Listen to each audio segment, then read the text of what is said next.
नमस्कार दोस्तों, आपका स्वागत है हमारे रियल लाइफ एपिक्स चैनल पर, जहां हम आपके लिए लाते हैं महान हस्तियों की प्रेरणादायक कहानियां।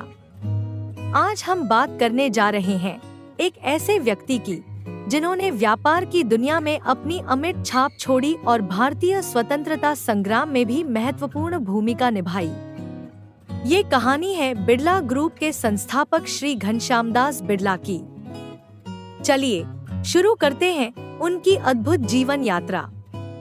10 अप्रैल 1894 का दिन था जब राजस्थान के झुंझुनू जिले के पिलानी गांव में घनश्यामदास बिड़ला का जन्म हुआ। उनके पिता बलदेव दास बिड़ला एक प्रतिष्ठित व्यापारी थे और उनकी माता योगेश्वरी देवी एक समर्पित गृहिणी थी। घनश्यामदास अपने माता पिता की तीसरी संतान थे। बचपन से ही वे अपने पिता और दादा शिवनारायण बिड़ला, जो एक सफल मारवाड़ी व्यवसायी थे, से व्यापार के गुर सीखते रहे। हालांकि घनश्यामदास ने केवल 5वीं कक्षा तक ही शिक्षा प्राप्त की थी, लेकिन उनके अंदर व्यापार की अद्भुत समझ और दूरदर्शिता थी। वे बचपन से ही बड़े सपने देखते थे और कुछ बड़ा करने की चाह रखते थे। किशोरावस्था में ही उन्होंने व्यापार की दुनिया में कदम रखने का निश्चय किया और अपना पैतृक गांव छोड़कर कोलकाता चले गए। कोलकाता में आकर उन्होंने 1919 में मात्र 25 वर्ष की आयु में Birla jute manufacturing company limited की स्थापना की। यह कदम भारतीय व्यापार में एक बड़ी सफलता थी, क्योंकि उस समय जूट व्यवसाय पर ब्रिटिश सरकार का नियंत्रण था। बिड़ला का व्यापार धीरे धीरे बढ़ता गया। उन्होंने ग्वालियर, मध्य प्रदेश में एक कारखाना स्थापित किया। 1940 के दशक में उन्होंने हिंदुस्तान मोटर्स की स्थापना की और भारतीय कार उद्योग में कदम रखा। इसके बाद उन्होंने चाय, सीमेंट, रसायन, स्टील पाइप और बैंकिंग जैसे विभिन्न क्षेत्रों में भी निवेश किया। उनके नेतृत्व में बिड़ला ग्रुप ने एक विशाल व्यापारिक साम्राज्य खड़ा किया। घनश्यामदास बिड़ला न केवल एक सफल व्यापारी थे, बल्कि वे महात्मा गांधी के भी विश्वास पात्र थे। उन्होंने स्वतंत्रता संग्राम में सक्रिय भागीदारी निभाई। उन्होंने असहयोग आंदोलन और भारत छोड़ो आंदोलन में भाग लिया और स्वतंत्रता संग्राम के लिए आर्थिक सहायता भी प्रदान की।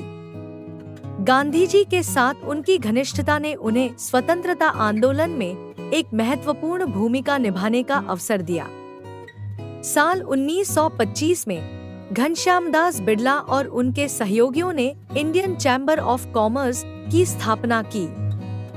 इसके बाद 1926 में उन्होंने federation of Indian chambers of commerce and industry (fixie) की नींव रखी।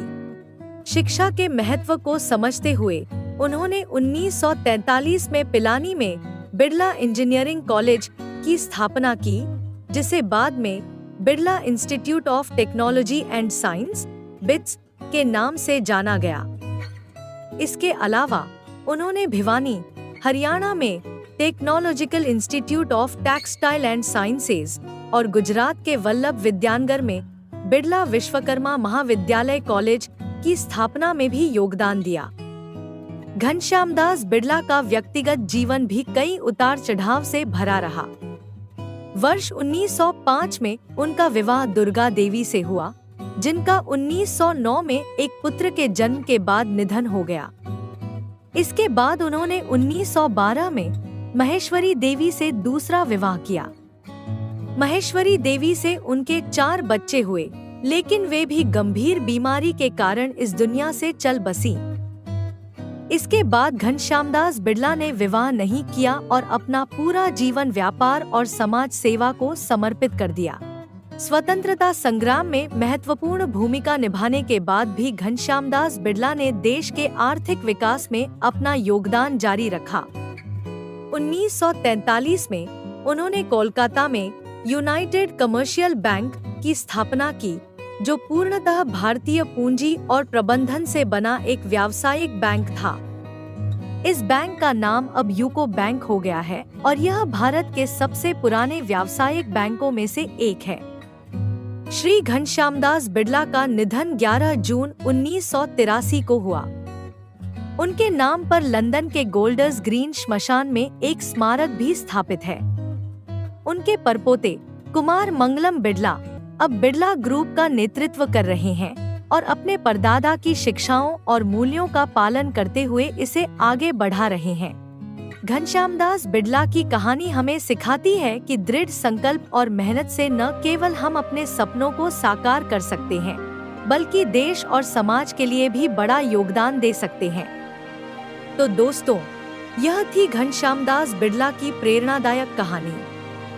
अगर आपको यह कहानी पसंद आई हो तो हमारे चैनल को सब्सक्राइब करें और इस वीडियो को लाइक और शेयर करना न भूलें। याद रखें, एक इंसान की कड़ी मेहनत और ईमानदारी से किया गया प्रयास कई पीढ़ियों को प्रेरणा दे सकता है। अगले वीडियो में हम फिर मिलेंगे एक और महान हस्ती की प्रेरणादायक कहानी के साथ। धन्यवाद।